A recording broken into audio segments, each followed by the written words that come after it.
Hello. Today's episode is another great guest interview, and I absolutely loved this conversation. And I loved re-listening to it to prepare this introduction. So today I'm interviewing parent coach Crystal Haitsma. In our conversation, Crystal shares her journey from stay-at-home mom to successful business owner while homeschooling 4 kids.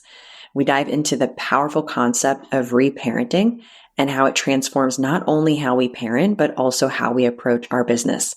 And this was the first time I'd ever heard of reparenting. And if you've never heard that term before, you're in for a treat. Crystal's personal story and insights on how her family transitioned from a steady corporate income to entrepreneurship are incredibly relatable and invaluable. And my favorite part of the conversation that you absolutely must hear is her strategy for a daily grounding practice. It has been such a game changer for me. I started implementing this routine shortly after her and I spoke, and it has made all the difference during my maternity leave when life feels like everything but grounded. Trust me, this small strategy alone is worth taking the time to listen. So get ready for an episode packed with practical wisdom on balancing family, business, and personal growth while also redefining success on your own terms. Enjoy. Welcome to How to Quit Your Job, a mom's guide to creating a life and business you love. It's a podcast that helps working moms just like you optimize your time, manage your mind, and start a business that helps you create more freedom, flexibility, and yes, fun. I'm business and mindset coach Jenna Reichel, and I offer practical tips to help you ditch the 9-to-5. I've been exactly where you are, and I know what it takes to make the transition without trading one form of burnout for another. So let's get started. Hi, Crystal. Thank you so much for being on the podcast. I'm really excited for our conversation. Do you mind just starting out and telling us a little bit about yourself, what you do, your family, all that good stuff? Yeah. So I'm in Canada. I have 4 kids that I homeschool. We just came back from traveling around the world for the school year, which was wild. Years ago, I took a degree in psychology and I planned on becoming a therapist. And then I stumbled across life coaching and it was amazing. And the rest is history. I've been doing this now for 5 years, which is wild. And I love it. I mostly help parents, but I kind of coach on relationships of all types. And I love talking about intuition and reparenting and connection-based parenting. And we'll probably get into some of those terms today if you don't know what I'm talking about. But yeah, it's been a fun journey. Yeah. And I really wanted to have you on the podcast because everybody I work with is a parent and it's a part of their identity and a part of their life that, of course, is a huge factor in starting a business and, of course, being a mom. And so I wanted to talk about your expertise in parenting and coaching. And really, I'd love for us to dive into what reparenting is and how you use intuition in your coaching. Yeah. Okay. So that's a lot of things. I will first talk about parenting. So a couple of my kids are neurodiverse, high functioning autism and ADHD, anxiety. And as I was kind of struggling, like parenting that way and kind of navigating that, I read a lot of parenting books. I really aligned with attachment and connection right off the bat. There's a book called Hold On to Your Kids by Dr. Gordon Neufeld, and I read it when my kids were toddlers. I should also say the ages of my kids. My youngest now is 8 and the oldest is 17. So back when they were like in preschool and like maybe kindergarten-ish age, and my oldest was in public school for kindergarten, and then we homeschooled in grade 1. So I'm reading this book and I loved it. I aligned with all the principles of attachment. And I was like, yeah, this is like such a great way to parent. This is so beautiful. But then just struggled to do it. Like I just would read about it. I would study about it. I did all the things. I went to some of the trainings that they did at the Neufeld Institute. And I was like, this is not working. Anyway, so years and years and years later, I hit what I feel like is kind of my parenting rock bottom. I probably have hit those a few times, but one of them definitely. And decided to hire a psychoeducator that was certified through the Neufeld Institute because I kind of knew the paradigm that I was interested in. And I honestly only met with her one time. And just talking to her and having her kind of open up my eyes a little bit really helped. I think at that time, I didn't understand my role in it. I didn't understand my influence in my child's behavior. So they were having really big meltdowns. And I didn't realize that, like, I was also just having a big meltdown back, which was making their meltdown more extreme. And so as I started to turn inward and kind of just assess my role in things and started to calm myself down more, I realized over time that my son's behavior changed dramatically. Like, we're talking like hours a day meltdowns every day of the week to maybe once or twice a month for maybe 20 or 30 minutes, and way more easily consolable afterwards. And this is without him going to any individualized therapy. This is without medication, anything. At this time, he was undiagnosed. And a neurodivergent meltdown can be pretty huge. And so this was significant for our family. And so I realized, like, okay, wait, there's more to this. And so I started kind of doing a little bit of my own work, but that's when I found the life coach school, because things were going well enough that I felt like I could go back to school. So found the life coach school, became a coach, started doing all of this work kind of within parenting on myself. I wasn't coaching on parenting yet. I was just like, let's see what we can do here. And then I started learning a little bit more about the nervous system and emotions and trauma and connection, and kind of dove into all of these things. And in the end, it completely changed my parenting. I don't have to stop myself from yelling. I just don't yell anymore at all. And my kiddos are just doing great. They're doing fantastic. And we have a really great relationship. But I realized what I feel like was missing in all of the books that I'd read, not just that one. I read so many parenting books since then along the same kind of philosophy, is that if you were parented in a way that didn't create a secure attachment, if you were in a childhood where your parents were really passive or permissive, or if they were very authoritarian and kind of controlling and coercive, you likely have your own wounds from childhood. Not likely, you're going to. Everyone's going to. And so then we're trying to parent in this lovely, beautiful, healed space way when we haven't done our own healing. And it constantly would just get blocked for me. Like, there is nothing that anybody could say or do that would help me parent in that way. And when I came to kind of realize this, that there was like the healing was within me and it didn't have anything to do with my kids. And that as I changed, my kids changed too. I was like, why is this not being taught? Like, why is this not in all those books? Like, put an addendum, like, by the way, you won't be able to do this unless you like go find a therapist or a coach and like do your own work. So for me, the work now is what I call reparenting. The reparenting is just really figuring out, like, what were those things that happened in my childhood that are affecting me now? And how can I change as a parent now going forward in the future? And the reparenting process is uncovering what's coming up for me when I'm feeling emotionally activated, what's coming up for me and why, and how can I be my own best friend? How can I be my own parent? How can I be the kind of parent that I needed when I was younger to myself now? And a lot of this healing is not so much on a conscious level. When I first certified through the life coach school, it's very cerebral. It was very conscious. It was very much you talk through things. So my journey was kind of a years-long process, even after I became a coach, to kind of uncover what worked for me, what tools worked for me, what modalities worked for me. Now that's what I do for people. So I call it reparenting. And it's really for people, even if you're not a parent, it's also for you. I have clients that have not had kids yet. I work with couples, because anytime that we're feeling emotionally activated, often people call that a trigger. Whenever we're feeling triggered, there's always a reason for it. There's always something going on under the surface. And that's what reparenting can help with. Yeah, I love that. It reminds me of the concept unlearning, right? Like, kind of looking at your past, honestly, your habits, like the way that you move through the world, and just being an observer and really trying to unlearn those things that for so many years have been so second nature. So can you put me in a timeline of sorts? Like, when did this start? And I'm curious about it because I'm also curious about when you started your own business, right? So when you transitioned from being a stay-at-home mom to start your own business, and when this like parenting journey for yourself was going on. Yeah. So in 2017, we moved across Canada to the other side of Canada for my husband to do his MBA. He was in corporate and he was hating it. And he was like, we got to do something else. And an interesting side note is, along this journey, I'm also trying to figure out homeschooling. Nobody around me does homeschooling. And I found this philosophy that I really loved, and it's called leadership education, or Thomas Jefferson education. But the basis of it is that you mentor your kids through inspiring them through your own learning and all of that. So at the time, I'm just like this tired stay-at-home mom. And I'm like, what do you mean, like my own learning? Like, all I do is poopy diapers and late nights. Anyway, so I started reading books again and remembered, like, well, I really loved psychology. So I started reading Brene Brown and I started kind of doing my own thing. And as I'm doing this and trying to help my kids figure out like, what is their passion? What do they love uniquely? This self-directed learning approach. My husband kept coming in and having conversations with me like, but I hate my job. Am I supposed to like it? Like, wait a second. And I was like, well, no, like you make the money, just go. Like, I was like, ooh, I don't want to have this like big rupture. Anyways, it did end up rupturing because he was just like, I really don't want to do this for the rest of my life. Like, I cannot imagine this. And so he left and he decided to go do his MBA. So we traveled across the world. At this time, I don't think I realized how difficult it would be on my neurodiverse kiddos.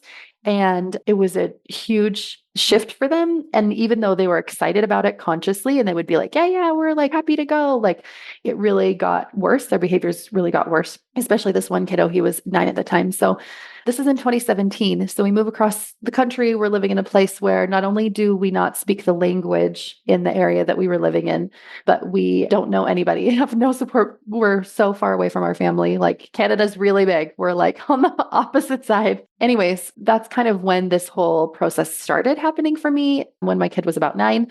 So between 2017 and 2019 is kind of when I was doing my own, what I call now inner work. I didn't really know that it was inner work. All I knew was that like my child would have this meltdown and I would just kind of pause myself and I would just go in my own room and I would do my own thing. Usually it was like crying or yelling into a pillow or something. Like there wasn't anything big that I was doing at that time. I was just trying to interrupt that pattern that we had gotten into. I have all the language and all the reasons why it's working now. But at the time, I really thought that my kid was the problem and that we needed support for him. And that if he were to change, that I would be able to parent in the way that I wanted. So newsflash, that's not how it works. It's the opposite way. But at the time, I didn't know that. And I was like drastically shocked in like 2018 when I looked back and was like, wow, his behavior is so much better. Like what happened? And the only thing I could pinpoint was like me. And I was like, could that have been that big of a difference? And so I started just trying to spend more time with him, to connect with him. I did what I could on my end and things started changing more and more and more. So 2019, we come back to Alberta. My husband has an internship out here. In the end, he decided to leave corporate forever and he started his own business. And now we're both entrepreneurs and work online and it's awesome. But so at the time he had an internship and things were starting to go better for us. I felt pretty good about where we were in life and how parenting was going. And that's when I started looking for a master's program. So it was in August of 2019 that I found the life coach school, planning on starting my master's in September, but found the life coach school instead, started that and certified at the beginning of 2020. And still was not really coaching on parenting. I was coaching moms, but I was kind of coaching anybody on anything. So I had some business coaching going on and I was kind of just coaching on relationships. And in the back of my mind, I was like, but I can't coach on parenting yet. Like, I just knew that like there was still some stuff that I needed to work through. And so that became my focus. I like got coached. I did my own work. I did my own learning. I started learning more and more, even after the life coach school, started taking other trainings. And through that whole process started really shifting my parenting in even more drastic ways than I think that was possible. I would have never thought it was possible to stop yelling. Like if you had asked me to like list my characteristics, I would have been like, oh, I'm a really impatient person. And I don't feel that way anymore. And I don't feel the need to even try to stop yelling. Like it just doesn't come up. I'm just not as emotionally activated as I used to be. Yeah. So that's kind of like timeline journey wise. Started my business in 2020. I've been doing it now for 4 years. And now I homeschool, run a business online while my husband does also. And I hang out with my kids a lot, which is also its own journey. We went traveling and I was like thinking that things were going pretty well. And I'm like, oh, this is the next level. This is spending all my time with my kids and traveling was the whole nother thing to tackle. But yeah, so that's kind of how I got to where I am now. Yeah. And I imagine that work that you did, I mean, of course, it impacted your business because now you teach others this reparenting tool. And oftentimes I always say, like, we're client zero. And it doesn't mean that if your life is a mess, you can't be a great coach, but it is really important to always be self-coaching and for us to be doing the work as well. And so I think you being, client zero in this case, of course, had huge implications on what you're able to do now with moms and in people in general.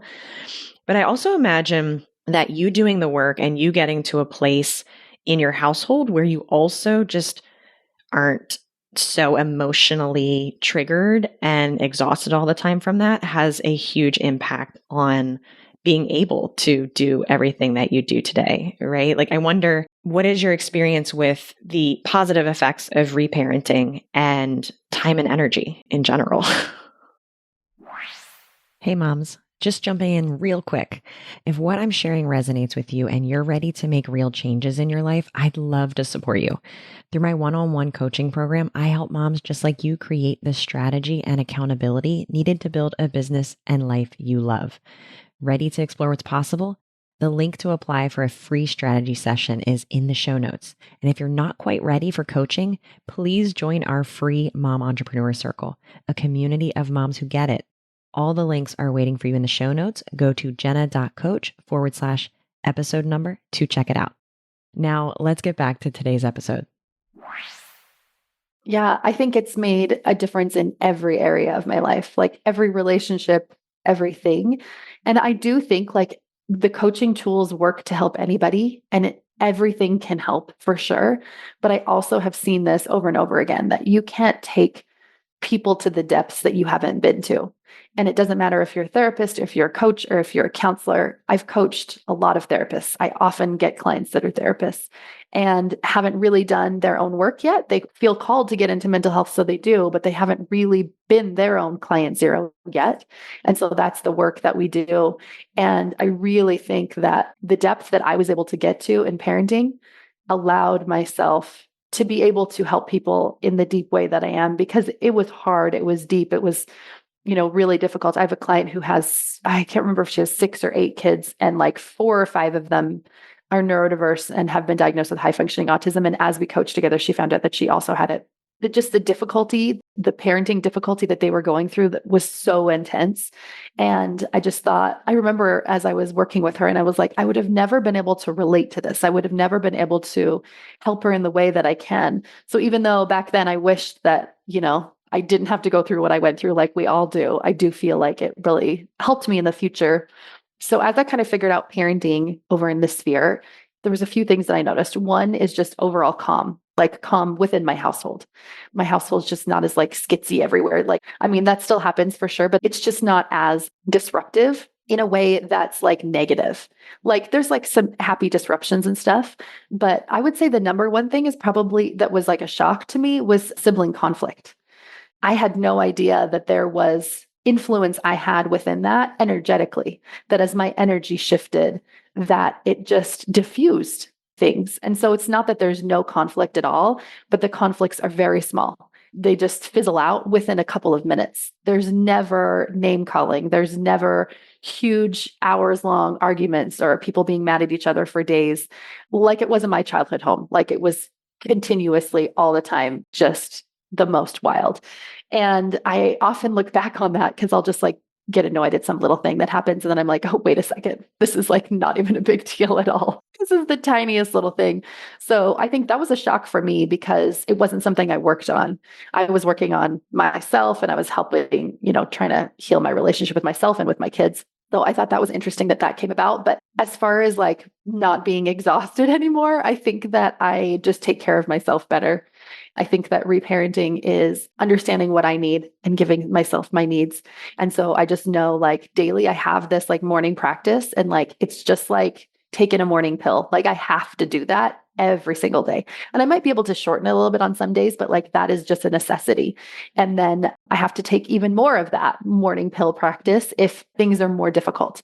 And things got a lot more difficult when I was traveling. And I realized, oh, my nervous system is actually really dysregulated right now. So then I was like, hey, what can I add to my morning practice to kind of help me during this time? And that is really what helped shift things for me there too. So I think a lot of it is giving myself what I need so that I can be more full, starting with myself first. I can't give other people compassion. Compassion is kind of the fuel of connection-based parenting. Like compassion is where you want to be, but it's really hard to get to when you're like in anger and you're trying to get over to compassion. But to get there, we have to get to compassion for ourselves first. We can't give what we don't have. And so that's what reparenting for me is all about, is coming to compassion for myself and allowing myself to feel empathy for myself first. All the things I want to give to my kids, I give to myself first. So that's a daily practice. That's a throughout the day practice. And as I do that, I'm not as physically tired because I'm not as emotionally tired. But I also think it changed how I showed up in my business as well. It changed everything in my business, I think, and just also how I live my life. I think that, I guess the lessons I learned in parenting, I realized are just like truth lessons. Like they're lessons that are just across the board true, like intuition, like connection being important, like connection to self being the most important. Yeah. I mean, I always just love the connection between our physical exhaustion and our emotional exhaustion, because I don't think that we naturally make that connection that, like, oh, if we are not emotionally exhausted, or if we're not angry and frustrated and all of these big emotions all the time, we actually have more energy. I also am curious what you would recommend for moms who feel like they can't possibly have a morning routine for themselves because the morning is all about the kids waking up, the kids having to eat, get ready for school, and I know your youngest is, a little bit more independent now, but I'm curious what you think about that, because the morning does feel so hectic. It feels almost impossible to have this moment to ourselves where we are able to gear up for the day. So what worked for you in that? I will say, if you really feel like you can't, I think there's always a way to do it. But if you're at the beginning and you're just feeling like there's no way, start doing it in the evening and see what shifts for you energetically, and then see if you can also do something in the morning. But I think it's just adding in really little things. I think when we think of like meditation, we're like, okay, I have to go sit and be quiet and still for 20 minutes. Like, who has 20 minutes?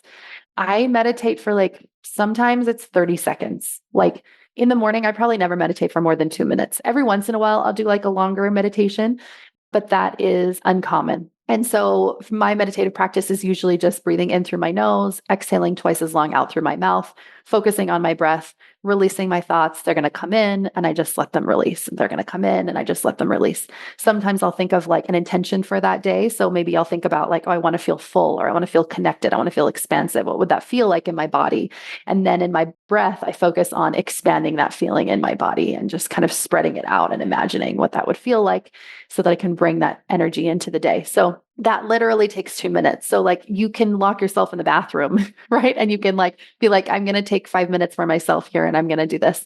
I think that journaling is essential practice. So whether you're doing that at night or whether you're doing that in the morning, journaling, and not journaling as in like, this is what happened in my day, or like, I'm going to pass this down onto my grandkids, but journaling for your own mental and emotional health. So I think of it as like mindful journaling or intuitive journaling. It's like just writing down whatever comes and then asking yourself questions and then writing down more just to kind of dig into what's happening. A great way to start, if you're listening to this episode, is on your triggers. So whatever triggered you recently. And then you're just going to ask yourself, why? What's underneath that? What's bothering me about that? What am I making this mean about me? Why does this feel like such a big deal? How does this feel in my body? So journaling while asking yourself really great questions is a really powerful tool. So I have a daily spiritual practice as well. So that includes prayer and scripture, but whatever your daily spiritual practice is, I would have something, a daily spiritual practice, and then a thought journaling, some kind of journaling, and then some kind of like stillness. So whether that's prayer or meditation, breath, whatever to add to that. So I would start really small though, like the smallest you want to start. Like if you want to write down one sentence a day, if you want to take 30 seconds of breath a day, because oftentimes we tell ourselves that we can't. And so then we don't because morning is too hectic. But I think there's pretty much always a way. Like even when my kids were little and they were pretty wild and things were crazy, I really think like taking like 5 minutes in a bathroom where I lock the door and like have my journal in there with me can be possible. And I would also offer creating a physical space for yourself will help be that little reminder. So I often start with my clients right off the bat, like, do you have a physical space for yourself? Can you carve out room like in your bedroom or in a closet, or maybe it is your bathroom, like wherever it's going to be for you, and get things in there that will help remind you of that feel good to you. So you want to go to that space. Is it like a comfortable blanket or a pillow? Is it a cute journal? Is it like a scented candle? Like whatever you want to put in there that makes you feel peaceful, makes you feel supported. And then that also ends up being your space where you go when you need it.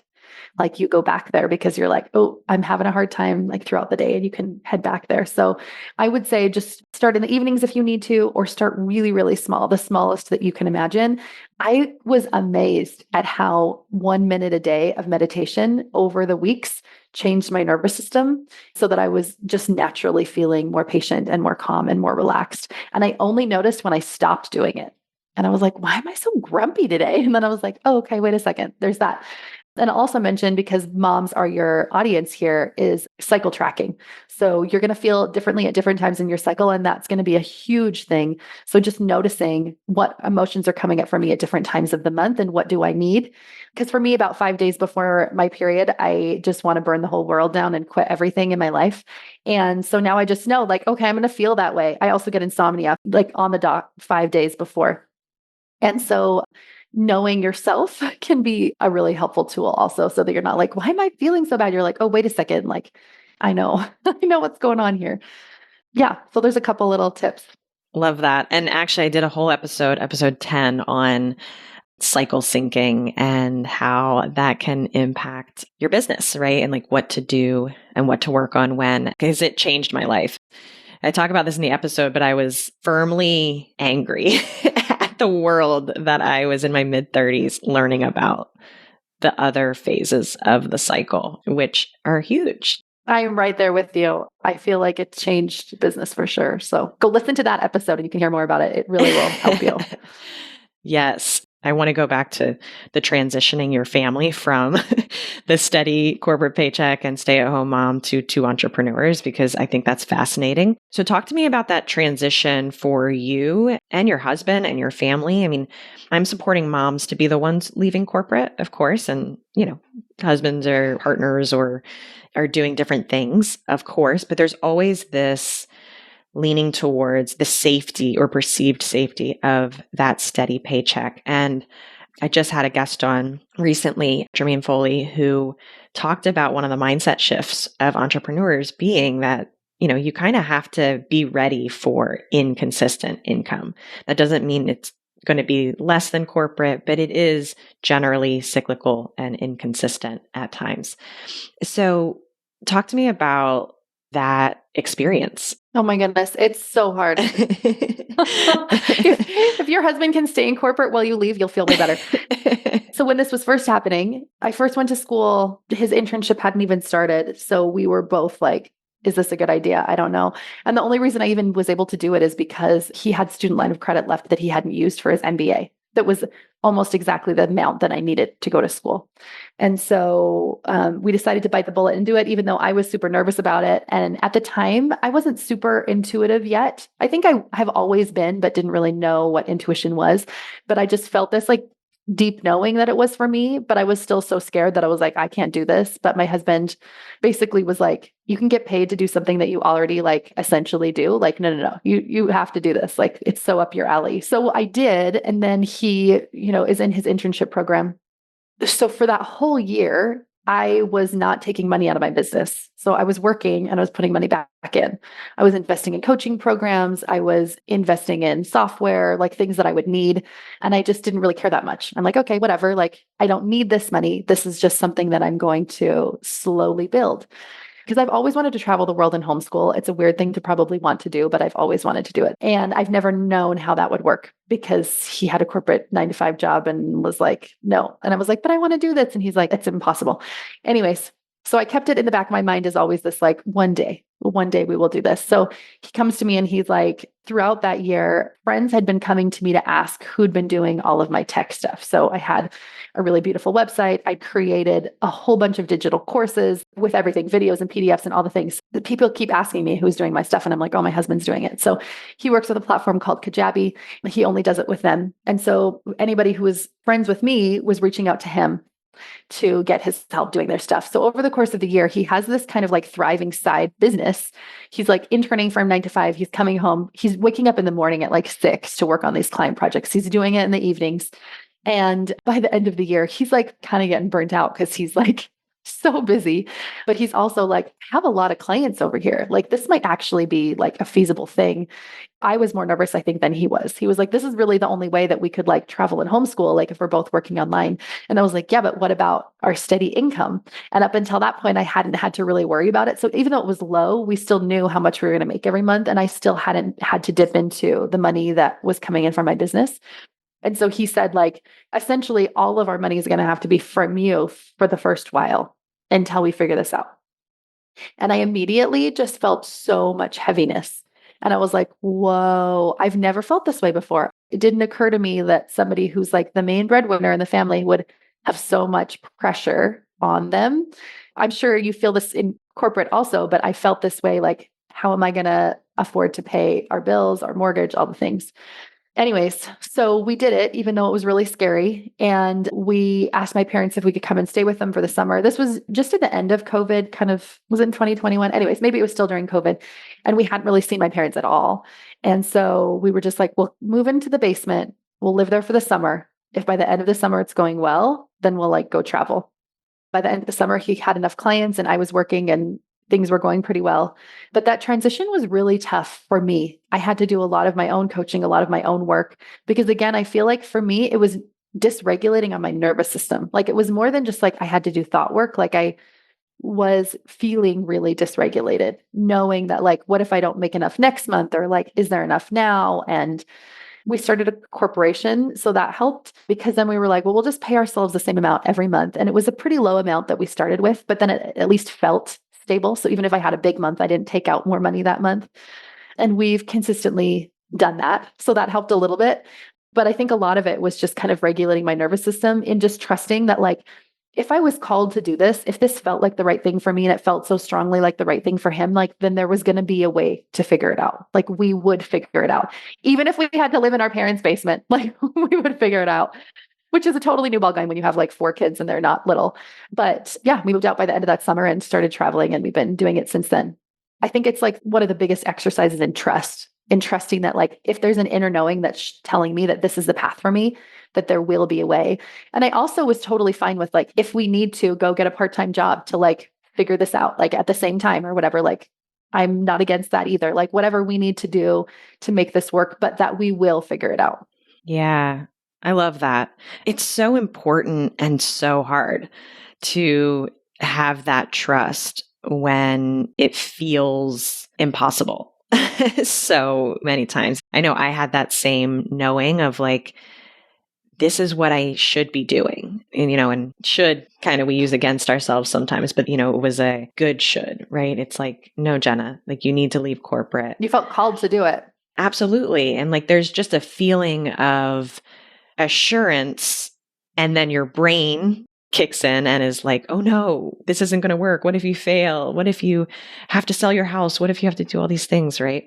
I love the honesty there of just like, yeah, it was really scary and we did it anyway. And now here we are, just returned from that trip around the world that you had been dreaming about and thinking like, oh, that's impossible just a few years ago. And now you're sitting pretty and like, oh, we did that thing that was on the list. That I've always wanted to do. Always wanted to do. Yeah, it's amazing how that happens. And I just talked to someone the other day too, when we were talking about worst case scenarios. And I loved what she said about like, the worst case scenario isn't necessarily failing and going back to corporate, at least for, my mom's. The worst case scenario is not trying and potentially not having this really amazing life that you envision, right? Like if he never left corporate and you guys never got this chance to do the thing that's been on your minds, like that actually is the worst case scenario. It is. And I think it all came sooner. In my mind, I was like, oh yeah, one day we'll do this. But then as we were talking about it, so we'd done some travel over the last few years, but then last summer we were kind of chatting about it and we're like, if we don't do it now, our kid is going into grade 12, like he'll be gone. And I was like, how sad would it be for him and for us to like not have him with us as he's doing this? And so we just decided we're like, even though we don't feel like we have enough time, enough money, enough planning, enough whatever, like this feels like the right year and we're going to do it. And in so many ways, miracles happened that made it happen, but it was because we felt like it was the right thing and the right timing for us. And so I think part of this like reparenting is also unlearning that we have to know everything. Like we have to have it all planned out. Like we have these two kind of parts of ourselves. And this one is this ego part that like seeks control. It wants to know everything. It wants to know the future. It's impossible, by the way. Nobody knows the future, right? You could get fired tomorrow from your corporate gig and not even know, but it wants to. It seeks this like safety and security in control. But then there's this other like true self of us. And the true self is very trusting and it's very intuitive. And I had realized that intuition is something that I really learned in parenting over these years of changing things. And that it was something that really served me and that I wasn't doing in my business life. And so as I started doing that within every area of my life and every decision I was making, I did lean more into that trust piece of like, if I'm feeling it inside, if my intuition is telling me this is the thing, then like I will figure it out. And also the unlearning piece of success. We tie self-worth to productivity. I think, especially as women, we're like, check these boxes, get your to-do list done, do the things, and then I can feel good about me. And so unlearning that, being able to make that separation, anytime we feel like we're seeking external validation for something, anytime we notice that attachment to like, I need this to work out, there's a reason for that. There's something within our own self-worth bubble that needs looking at. And so the more that we can separate and make that distinction, we get to decide what success really is, right? We've been told what success is. We're like, it's money, it's followers, it's promotions, it's all these things. And then we meet, hugely successful people that really aren't. I work with them all the time. They don't enjoy their life. They don't have healthy relationships. They're not healthy within themselves. They don't treat themselves well. And I saw this over and over and over again. And I'm like, that's not success. And so then I got to decide like, what is success for me? And for me, it was spending copious amounts of time with the people that I love. Like that was it for me. And like, that might not be it for you, but like, for me, that's all that I wanted. I wanted to spend so much time with them doing like the most fun things. And so do I make a ton of money? No. I'm sure I will in the future when I have a little more time and I'm not doing a million things, but I do think that my life is successful. I'm wealthy in the ways that feel really important to me. And I just continuously remind myself that when my brain's just like, but we should scale to 10 times this year or something. And I'm like, but should we though? Like, I wanted to work a bunch more this year because I was like, oh, I really want it like this year to be the year that I scale more. But then I was like, oh, but I don't want to give up this homeschool co-op that I'm running. And like, actually, I want to spend this day with my kids and like not work on it. And like, I want to spend this day just homeschooling. And anyways, in the end, I'm working 2 days a week this year. So like, that's the way that it landed. But I feel so good about it. And I also feel like it's kind of magical and that like the possibilities of like, I have no idea like what will come in, what ideas will come intuitively, what magical opportunities will come in. Like I might scale 10 times in an entire year without increasing my hours. Like that's how intuition can work sometimes. So anyways, there's been a lot of unlearning about what success is and also about, do I follow other people? Do I listen to other experts or do I listen to myself? Yeah. And I'd love for you to maybe talk a little bit more about that piece, because I know we were talking the other day and I shared with you, like, I am out of touch with my intuition for sure. I am all brain. And I know that I did share, like, I felt, when I was starting my coaching business that this has to work because I felt so strongly about it. And that's probably the only time that I've felt like that in, making a big life transition, right? But what about like the little things, like the little decisions we have every day? And I know I was talking to you about the decisions I have, with my upcoming birth. So like, how can you, if you're starting from a place of all cerebral, right? Like where you just make decisions with pros and cons lists, like how would you recommend somebody get in touch with their intuition and, maybe have that as part of their daily practice, or at least like an awareness that they can bring into their life? Yeah. So you're speaking my language. Pros and cons lists were like my whole entire life. I remember doing this since I was little. Like I remember being like 12, maybe even 10 and being like, should I do this or no? And I would write down and I would talk to people about it. Like I was very much like, I didn't feel like I had the answer. I would have used to say that I was very indecisive. I don't feel that way anymore. I'm really decisive now, but it's something that I built and grew. I think it's like a muscle. So I think this is actually a really great question to end on because I feel like intuition is like its own thing and it's like it's just such a beautiful space to go. So one thing is that intuition comes through self-trust. So the best thing that you can do to work on intuition is to work on trusting yourself and is to work on being okay with failure. Another thing is that it's very connected to our self-worth. If I don't believe in myself, if I don't love myself, if I don't feel like I'm enough, and not consciously, but also unconsciously, then I'm not going to trust myself as much, right? So all of that is kind of its own piece to work through. Secondly is creation. So creative solutions come to us when we're not looking for them. So if you can do something to go just like create, like maybe I paint a picture, maybe I like go for a walk and just spend some time in nature, like do something to get yourself out of your cerebral head. That's usually when the coolest ideas pop in, like when you're not looking for them. And I would say lastly, this one's really cool, is that intuition comes to your body. So it doesn't come to your cerebral brain. It just won't. It comes in a different spot and everybody kind of feels it a little bit differently, but it's fairly similar. And so one way to really tap into this is to figure out, what did it feel like for me when it was a yes? So back at the time where you felt like, oh, I really knew that that was for me. Like, how did that feel in your body? Do you remember? Yeah, it felt very like my chest was opening and also sort of like sinking at the same time. Like it was almost like it wasn't a heaviness, but it was like an opening that I could feel like my chest moving down. Okay, I love that. So I describe mine to people as like kind of like a groundedness into the earth, like almost like a strong tree, but then also in an opening, like also like a tree, like the leaves kind of growing up. That's how it felt like for me. What about a time where you knew something wasn't for you? Where it was like, this is a no, like, I don't agree with this. Complete tension and tightness, like in my back and in my shoulders, everything tightens up. Yeah. And can you feel the difference between those two feelings? Yeah, absolutely. So that's the compass that you start with. That's your yes, no intuitive compass. And things will always feel pulling towards one way or pulling towards the other way. Right. So I think about my upcoming birth and I'm like, okay, wait a second. Like, what's happening? What am I feeling? These are the options. Like, how do I feel in my body? Do I notice what's going on in my body? And like, it's important that we're also doing this other work of like subconscious self-worth work, whatever, as well, so that I do trust myself. But just taking those moments to tap into intuition in our body, that's how it starts. It just starts with those little small moments of like, does this feel like a yes or a no? Do I remember what yes or no feels like in my body?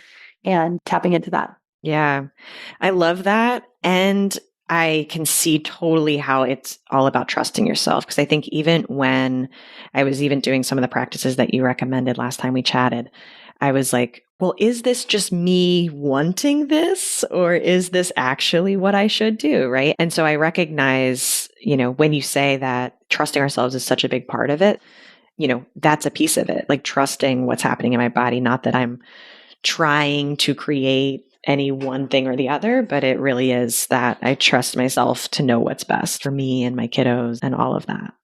All right, Crystal, well, we're definitely going to have to do a part 2 on the travel side of things and how you made it happen, because I know it was beautiful and messy and hard. It was so hard. It was so hard. Yeah. We'll do a whole nother episode. Have me back on anytime. Perfect. Thank you so much for sharing your expertise, and we will talk again soon. Thank you. Before we wrap up today's session, I want to talk to the mom who's been nodding along, feeling seen and understood. Maybe you've been thinking about leaving corporate and building your own business, but you're not sure where to start, or if it's even possible with everything else on your plate. I'm here to tell you it's possible.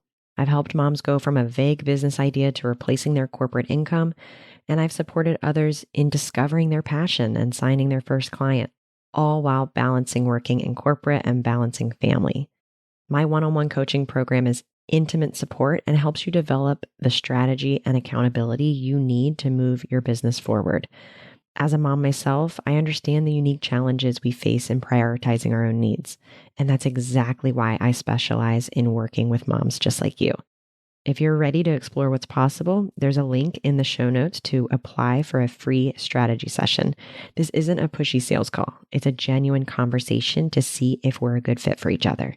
And if you're not quite ready for one-on-one coaching, you can join our free Mom Entrepreneur Circle, a supportive community of other moms who are on this same journey. The link to join is in the show notes as well. Remember, you don't have to figure this out alone, whether it's through the podcast, our free community, or working together one-on-one. I'm here to help you create a life and business you love. Now go take that next step. Whether it's big or small, just take it. I'll be here next week with more strategies and support to help you along the way. Thanks for listening to this week's episode of How to Quit Your Job, a mom's guide to creating a life and business you love. If you want to learn more about how I can help you stop making excuses and start making moves, head on over to www.jenna.coach. I'll see you next week.